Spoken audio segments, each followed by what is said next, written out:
আপনারা যে ক্যামেরার ভিডিওটা দেখতে পাচ্ছেন এটা হচ্ছে DJI Pocket 4 এর। যারা DJI Pocket 3 ব্যবহার করছেন তারা DJI Pocket 4 সম্পর্কে নিশ্চয়ই জানেন। তো আপনারা নিশ্চয়ই দেখতে পাচ্ছেন এটা কালার গ্রেডিংটা কেমন আসতেছে। DJI ক্যামেরা সম্পর্কে আসলে এত বলা লাগে না, এটার কালার কম্বিনেশন খুবই ভালো। আছেন সবাই নিশ্চয়ই ভালো আছেন, welcome to my new video. তো জায়গাটা কিন্তু অনেক সুন্দর, প্রকৃতিটাও কিন্তু অনেক সুন্দর আজকে, তাই বের হলাম ঘোরার জন্য।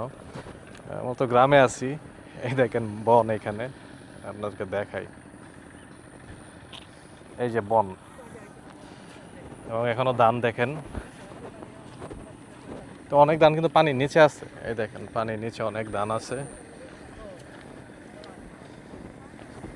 তো আপনারা, তো এটা হচ্ছে মূলত আমি যে ক্যামেরা দিয়ে ভিডিও করতেছি এটা হচ্ছে DJI Pocket 4 দিয়ে।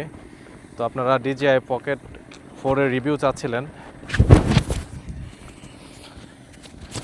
DJI Pocket 4 কিন্তু খুবই ভালো, এবং আপনারা যে ভিডিওটা দেখতে পাচ্ছেন, ভিডিও ফুটেজগুলো, এটা হচ্ছে DJI Pocket 4 এর, খুবই ভালো। এটা কালার গ্রেডিং কিন্তু খুব ভালো।